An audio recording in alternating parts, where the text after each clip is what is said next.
kullanacağımız malzemeler: penye ip kullanıyorum. İnternetten sipariş verdim. Özel kesim penye ip. Natura Premium penye ip. 200 gram 60 metre. Çantamız için çanta kilidi, 2 tane halka, 1 tane zincir, püskül içinde halka aparat, 2 çeşit tığ, 6 numaralı ve 4 numaralı tığ. İpimi aldım. Bir tane zincir çekiyorum, kilitliyorum. Ucunda 5 santim uzunluğunda ip bırakıyorum. 54 adet zincir çekiyoruz.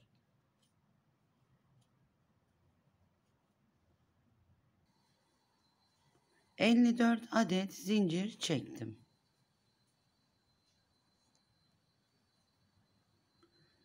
İkinci zincirin ters tarafındaki ipin içerisine batırıyorum.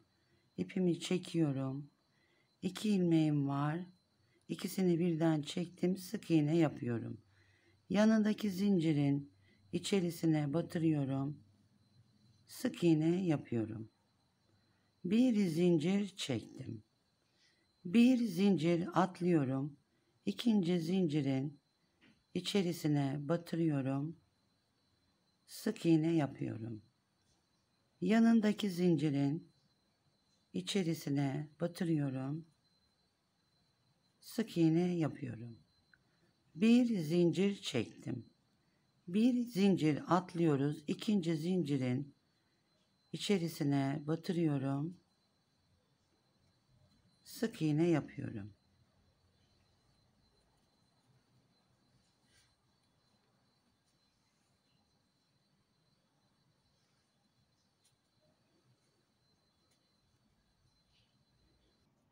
Üç tane boşluğumuz kaldı. Bir zincir çekiyorum. Bir ilmek atlıyorum. İkinci ilmeğe batırıyorum. Sık iğne yapıyorum. Son boşluğa da batırıyorum. İpimi çekiyorum. Sık iğne yapıyorum. 1 2 2 zincir çektim. Aralarda bir zincir boşluğu var. 17 tane boşluk olacak. 2 zincir çektim. Çeviriyorum. İlk boşluğa tığıma almıyorum. İçerisine batırıyorum. İpimi çekiyorum. Yükseltiyorum. Sık iğne yapıyorum. Tığıma doluyorum. Başlangıç noktasındaki boşluğa batırıyorum. İpimi ters tarafta tutuyorum. Tığımın önüne ipi alıyorum. Çekiyorum. Yükseltiyorum. Doluyorum. Aynı boşluğa batırıyorum. İpimi çekiyorum. Yükseltiyorum. Bir kez daha doluyorum. Aynı boşluğa batırıyorum. İpimi çekiyorum. 3 kere batarak ipimizi yükseltiyoruz. İpimi çekiyorum. Bir tane sık iğne yapıyorum. Yanındaki boşluğa, bir zincir boşluğuna tığımı almıyorum. İçerisine batırıyorum. İpimi çekiyorum. Yükseltiyorum. Sık iğne yapıyorum. Tığıma doluyorum. Dolgu yaptığımız yerin yanında boşluk var. Boşluğa batırıyorum. İpimi ters tarafta tutuyorum. Tığımın ucuna alıyorum ipi. Çekiyorum. Yükseltiyorum. Tığıma doluyorum. Aynı boşluğa batırıyorum. İpimi çekiyorum.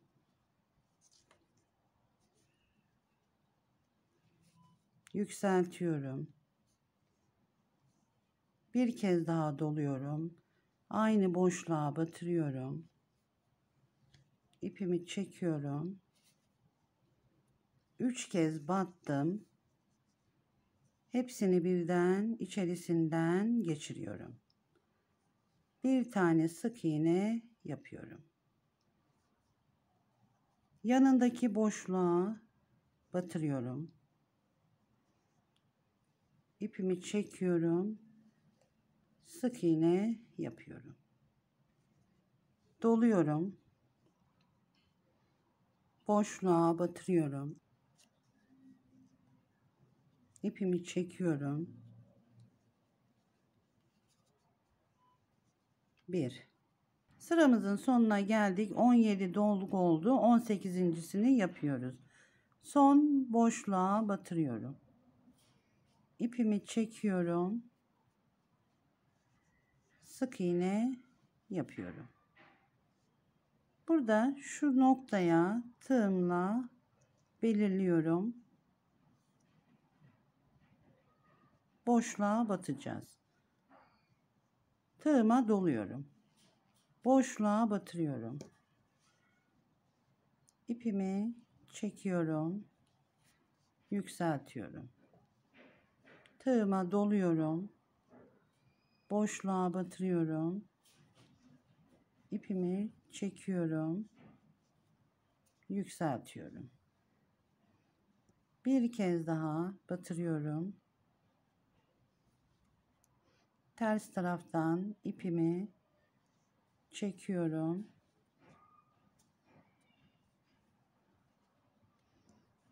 Hepsini birden çekiyorum. Sık iğne yapıyorum. 1 2 2 zincir çektim. 18 tane dolgumuz oluyor.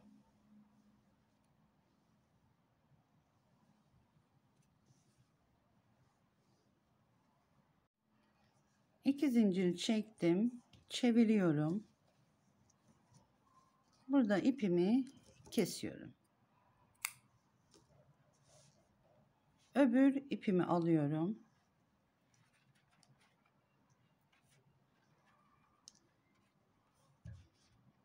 Burada ipimizi de gerelim.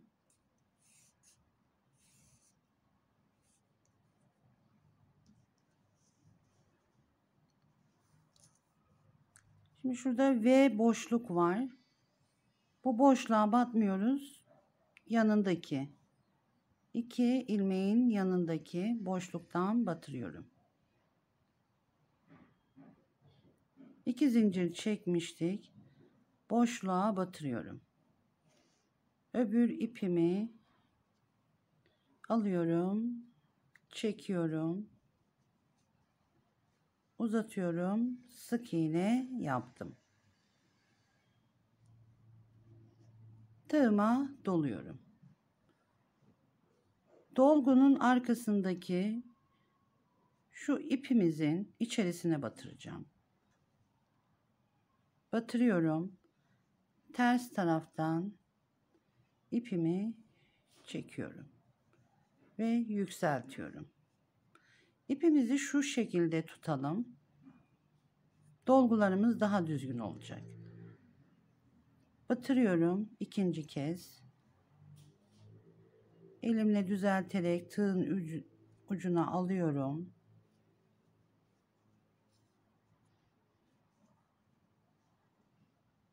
Bir kez daha batırıyorum. İpimi çekiyorum. 3 kez battım. Hepsini birden çekiyorum. Sık iğne yapıyorum. Yanındaki boşluğa batırıyorum. İplerimi de şu şekilde gizliyorum. İpimi çekiyorum. Sık iğne yapıyorum. Tığıma doluyorum. Burada yine V boşluğa batmıyoruz. Şuradaki boşluğa batırıyoruz. Batırıyorum. Bakın tam dip noktasından tığımı çıkarttım. ipimi ucuna alıyorum, yükseltiyorum, tığıma doluyorum,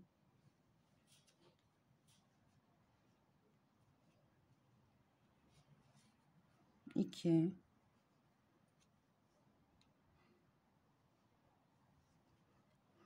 bir kez daha batırıyorum,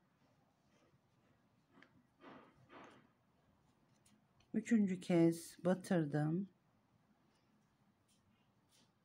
tığımı içerisinden çekiyorum, sık iğne yapıyorum.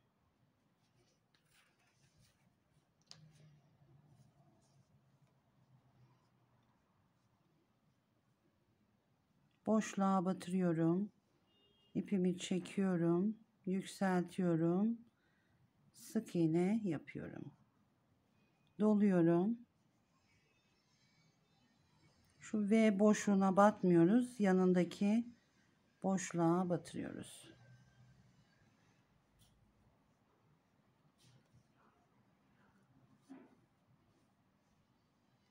Bir,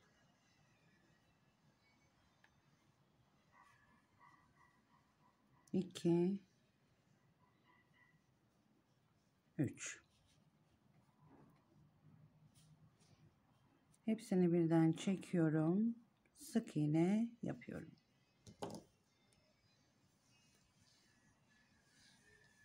Sıramızın sonuna geldik. Son dolguyu yapacağız. Son dolguyu da son boşluğa batırıyorum. İpimi de şu şekilde tutuyorum. Kesik tarafını üstte duracak şekilde sık iğne yapıyorum. Tığıma doluyorum. Büyük boşluğa batmıyoruz. Şurada önceki yaptığımız dolgunun ipi gözüküyor. O boşluğa batırıyoruz. Ters taraftan ipimi çekiyorum. Yükseltiyorum.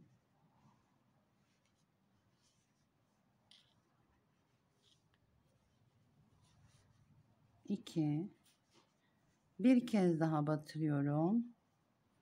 Elimle tığın uç kısmına getiriyorum. Yükseltiyorum. İpimi çekiyorum. Bir tane sık iğne yaptım. Bir, iki. İki zincir çekiyorum. Burada da ipimi biraz mesafeli kesiyorum. İpimizi kestik. İkinci sıramızı bitirmiş olduk.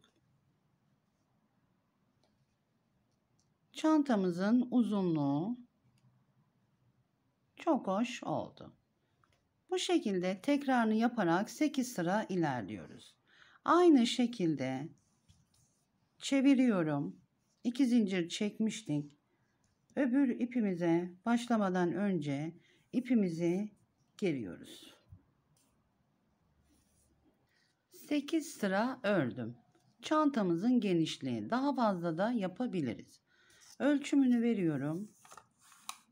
Uzunluğu 43 santim. Genişliği 17 santim.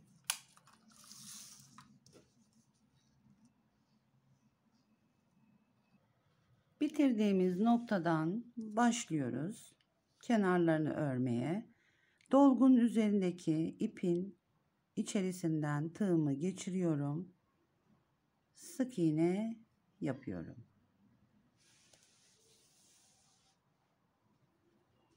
Arada boşluk var.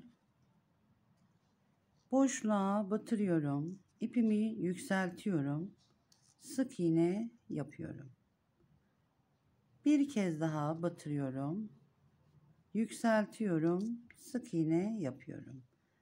Bir kez daha batırıp 3 kez batırarak sık iğne yapıyoruz. Dolgun üzerindeki ipin içerisinden tığımı geçiriyorum. Bir tane sık iğne yapıyorum. Ara boşluklarda batırıyorum. İpimi çekiyorum. Sık iğne yapıyorum. 3 kez batırarak sık iğne yapıyoruz.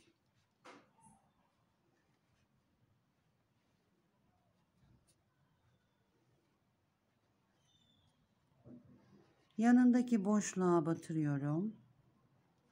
Bir sık iğne yapıyorum. Köşeye geldim. Burada başladığımız nokta, dolgun üzerindeki ipin içerisine batırıyorum. İpimi çekiyorum. Sık iğne yapıyorum. 1 2 3 Köşeyi sağlamış olduk. Çeviriyorum. Şimdi burada boşlukların içerisine batırıyoruz.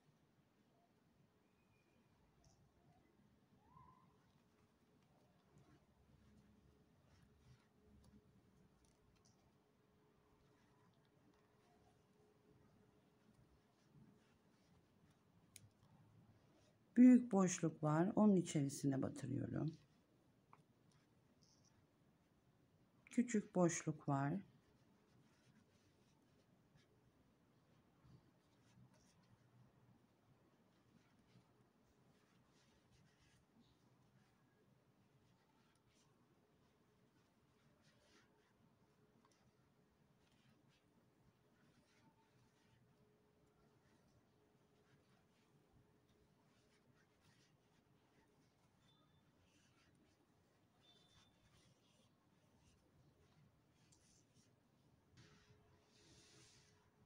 Köşemizi yaptık.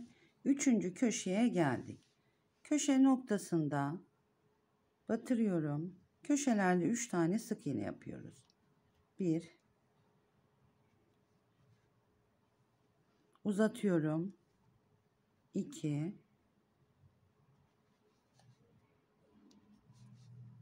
biraz daha uzatıyorum. 3 arada bir tane boşluğumuz var. İçerisine batırıyorum. Bir tane de sık iğne o boşluğa yaptım. Burada yaptığımız işlemin aynısını bu köşede de kenarda da yapıyoruz.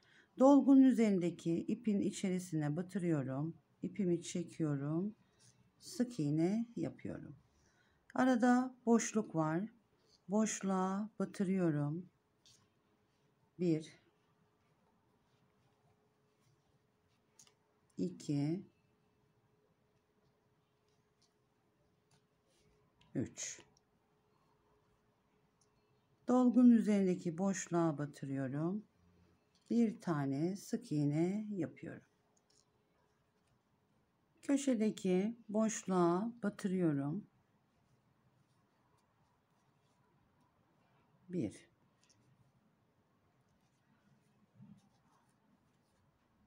2 3 çeviriyorum. Yanındaki dip noktasına batırıyorum.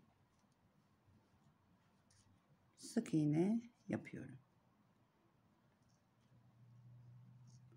Boşluğa batırıyorum.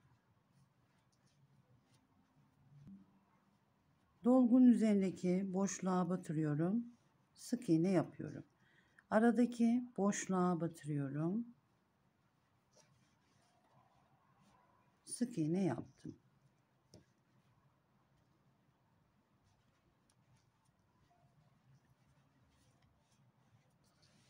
Son köşemizi de yaptık. Başlangıç noktasına geldim. Dolgun üstündeki boşluğa batırıyorum. Başlangıç noktamıza bir sık iğne yaptım. Bir kez daha batırıyorum. Sık iğne yapıyorum. Burada ilmeğimizin tek tarafını alıyorum. İpimi çekiyorum. Kaydırıyorum. Yanındaki ilmeğin tek tarafını alıyorum. Kaydırıyorum.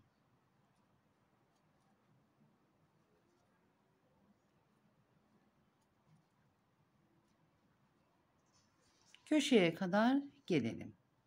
Kaydırma işlemi yaparak Köşeye kadar geldik. Burada bırakıyoruz. Yumağımızın iç kısmından ipi çıkartıyorum.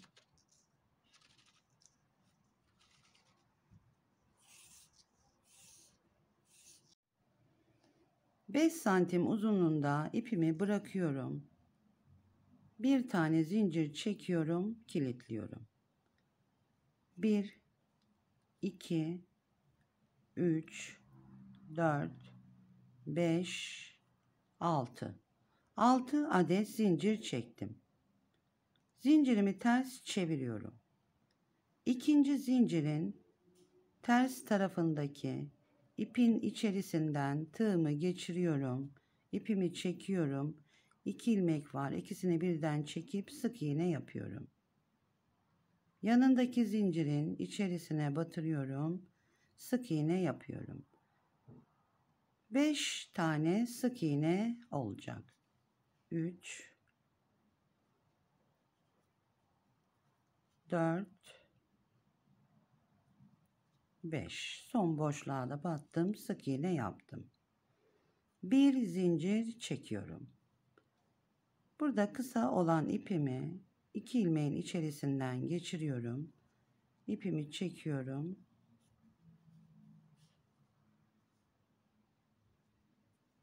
Bir zincir çektim, çeviriyorum. İlk boşluğa batırıyorum. Kısa ipimi de tığımın üstüne alıyorum, gizliyorum. Bir tane sık iğne yaptım. Burada aparatımı alıyorum. İkinci sık iğne boşluğundan ipimi çekiyorum. Sık iğne yapıyorum. Yanındaki boşluğa batırıyorum. İpimi çekiyorum. Sık iğne yapıyorum. Yanındaki boşluğa battım. Halkanın içerisine 3 tane sık iğne yapıyoruz. Son boşluğa da batırıyorum. İpimi çekiyorum. Sık iğne yaptım. Bir zincir çektim. Çeviriyorum. İlk boşluğa batırıyorum. Sık iğne yaptım. 10 sıra sık iğne yapıyoruz.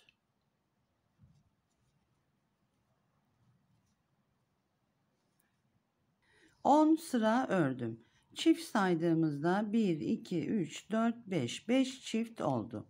İpimi kestim.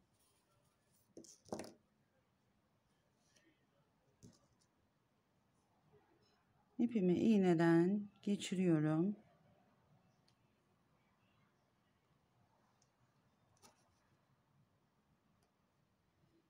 Gizleyeyim.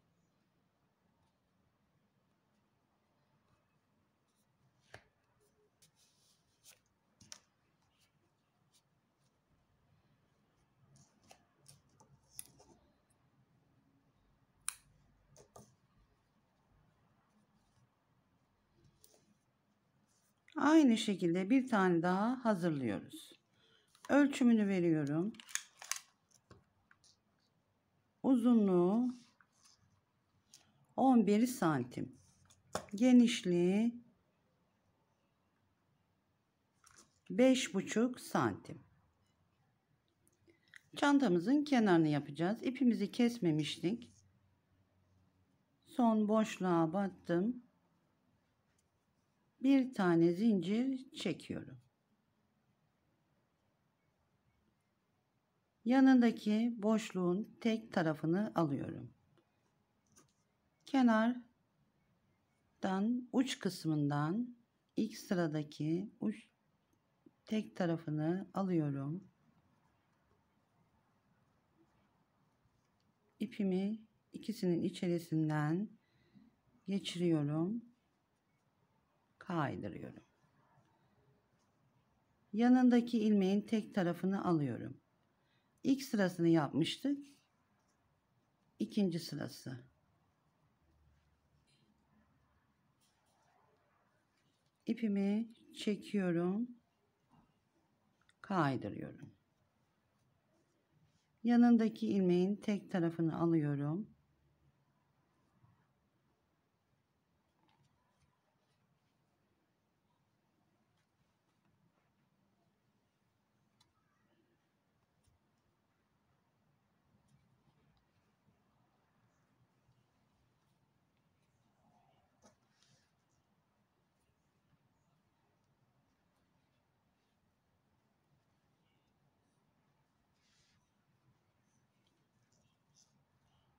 Çantamızın bir kenarını birleştirdik. Sayıyorum. 1, 2, 3, 4, 5, 6, 7, 8, 9, 10. 10 sıra yapmıştık. 10 sırasını birleştirdik. Çeviriyorum. Yanındaki ilmeğin içerisine batırıyorum. 5 tane sık iğne yapmıştık. 1, 2, 3, 4, 5. 5. ilk ilmeğin içerisinden tek tarafını alıyorum. İpimi çekiyorum. Kaydırıyorum. Yanındaki ilmeğin karşılıklı gelecek şekilde içerisine batırıp kaydırıyorum.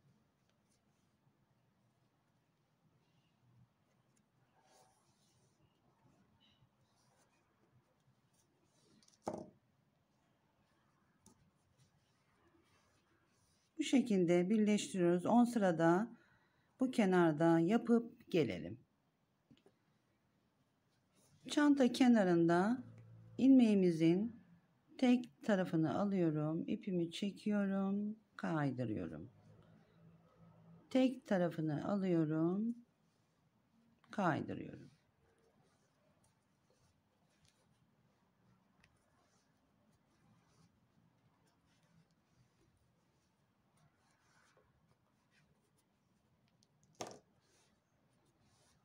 Geliyoruz çantamızın öbür kenarına kadar.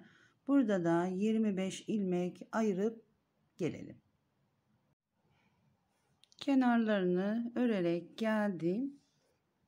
25 ilmek ayırdım. Bu şekilde birleştireceğiz. Burada yaptığımız işlemin aynısını yapacağız. Aynı hizada olmasına dikkat edelim. Çantamızın bu kenarını da öbür tarafta yaptığımız işlemin aynısını yaparak geldim. Burada ipimi kesiyorum.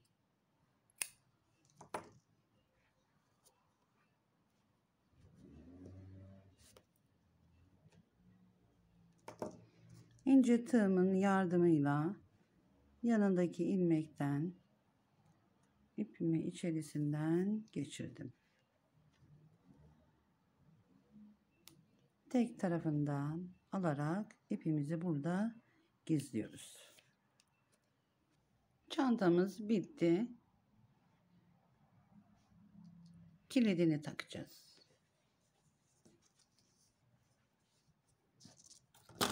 Ölçüyorum. 19 santim. Tam ortası pembe ve gri ipin ortasına geliyor. Buradan kilidimi alıyorum.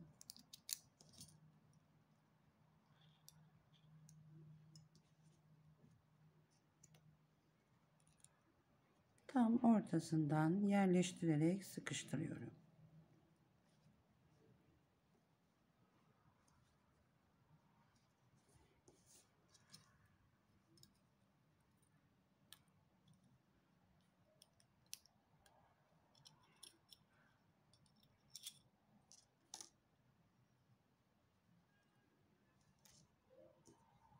İki tane ip kestim. Pembe ve gri olarak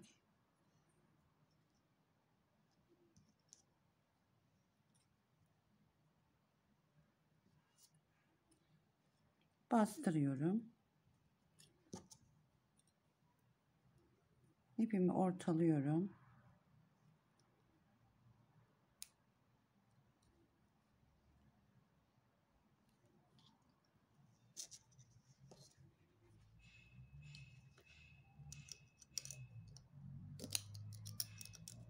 Yerini belirledim. 1, 2, 3. Üçüncü sıranın tam ortası. Burada kilidi çıkartıyorum.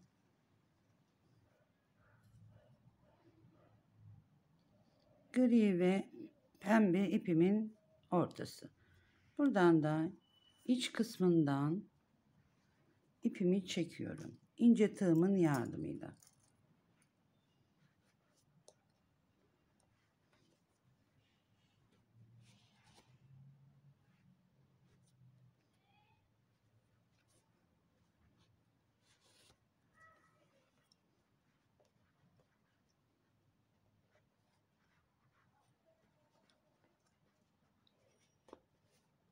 Yerden de düğüm atıyorum. Sıkı bir şekilde çekiyorum. İç kısmından da ipimi gizliyorum.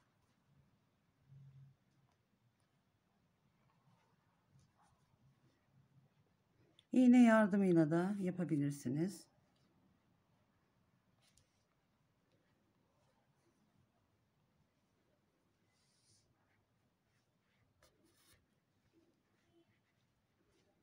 Buradan da kesiyorum.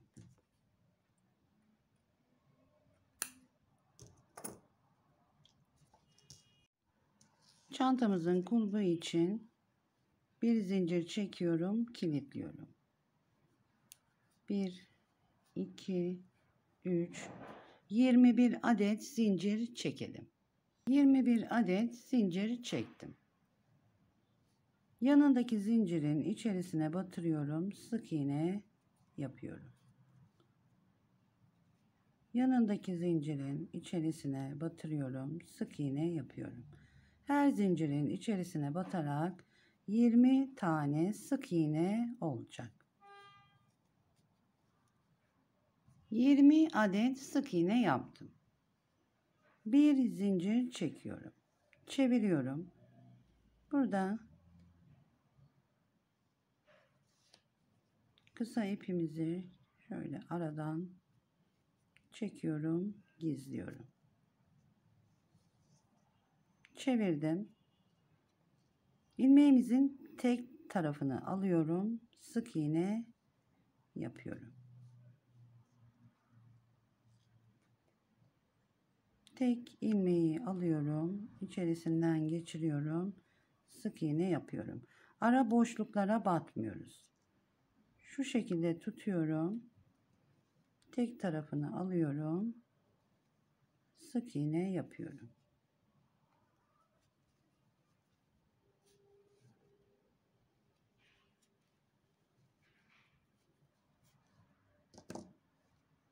Burada da ipimi kesiyorum. Sıramızın sonuna geldik. Son boşluğa da batırıyorum. Sık iğne yapıyorum. Bir zincir çektim.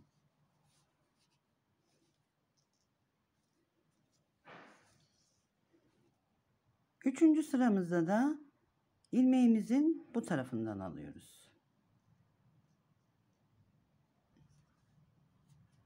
Tek tarafını alıyorum, sık iğne yapıyorum. Kendimize bakan taraftan ilmeğin içerisine batırıyorum, sık iğne yapıyorum.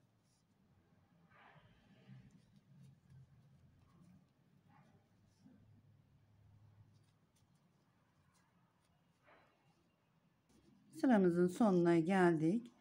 Bir zincir çekiyorum. Çeviriyorum. Bakın çizgi halinde oluşuyor. Dördüncü sıramızda ilmeğimizin öbür tarafındaki tek ilmeği alıyorum, sık iğne yapıyorum.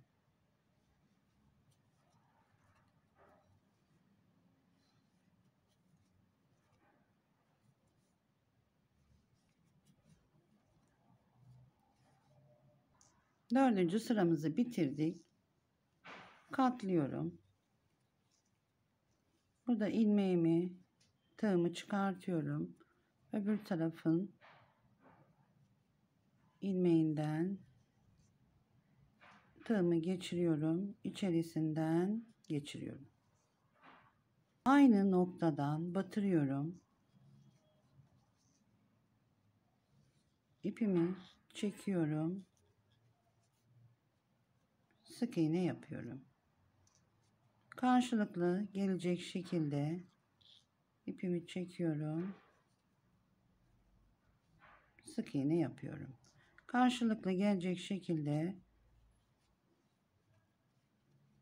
sıramızı tamamlıyoruz.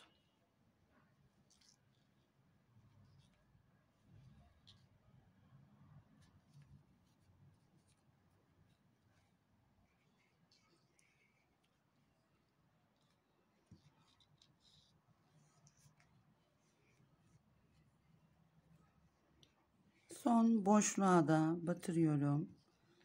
İpimi çekiyorum. Sık iğne yapıyorum. Burada ipimi kesiyorum.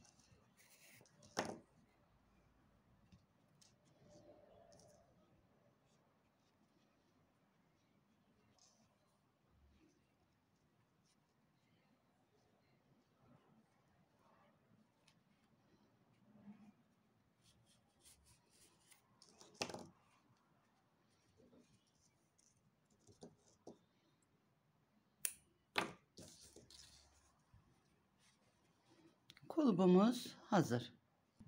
Elimizle şöyle topluyoruz.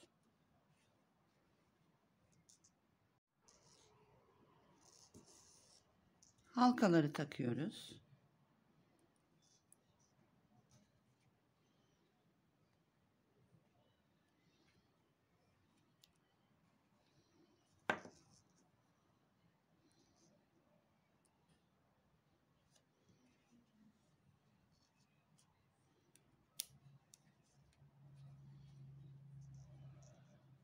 Çantamızın halkalarını taktık. Kulbumuzun ön tarafı. Düz olan taraf ters tarafı. Arka tarafa gelecek. Çantamıza yerleştiriyoruz. Çantamızın şu kenardan ince tığımla şu şekilde yerleştireceğiz.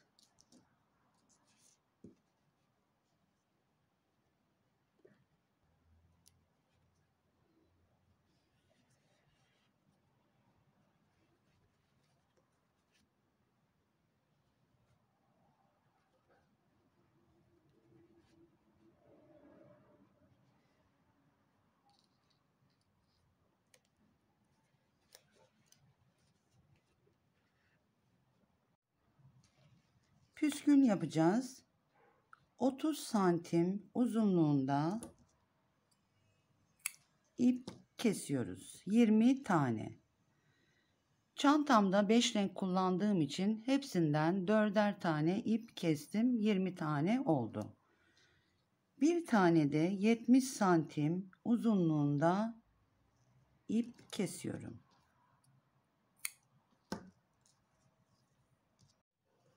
Uzun ipimi aldım. Halkanın küçük halka tarafından ipimi geçiriyorum. Bir tarafını kestiğim ip uzunluğunda bırakıyorum. Uzun olan tarafı bu tarafta.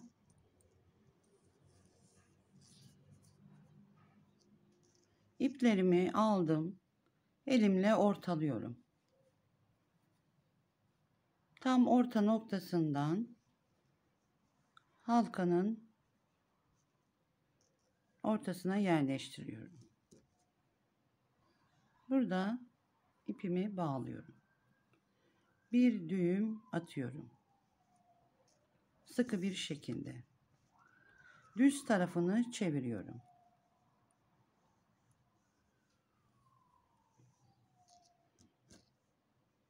Küçük halkanın içerisinden çapraz olarak ipi geçiriyorum.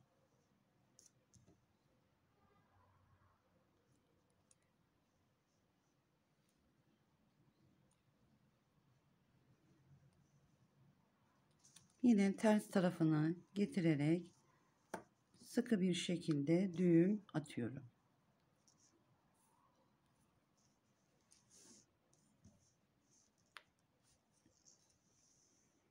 Uzun olan ipimi elimle tutuyorum.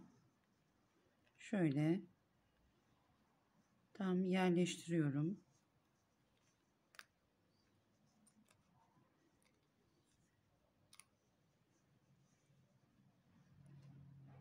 Etrafını doluyorum.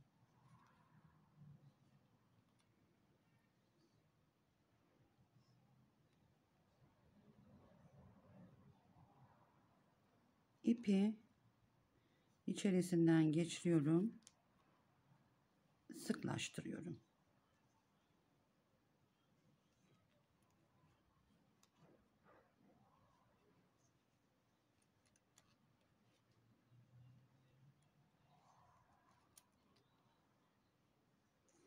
İnce tığımın yardımıyla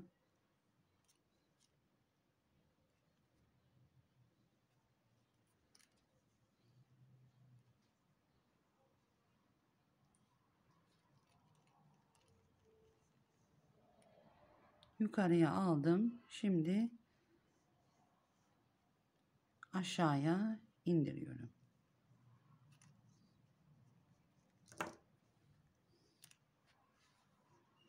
Burada da iplerimizin uçlarını aynı hizada keselim. Aynı hizada püskülümüzü kestik. Çantamıza yerleştiriyoruz. İstersek alttaki halkadan da takabiliriz. Çantamızı taşıyacak şekilde, şu şekilde nasıl arzu edersek kordona takıyorum. Değiştirebiliriz de. Zincirimin uzunluğu 115 santim uzunluğunda.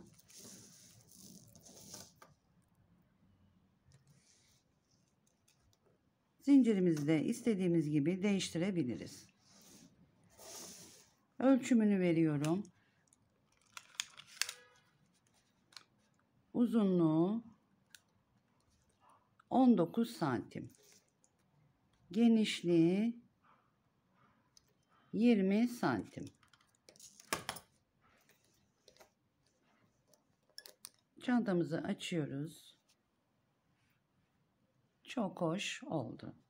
Kapatıyorum.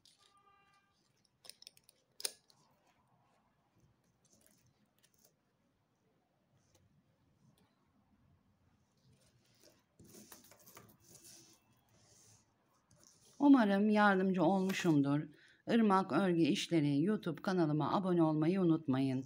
İyi günlerde kullanın. Hoşça kalın.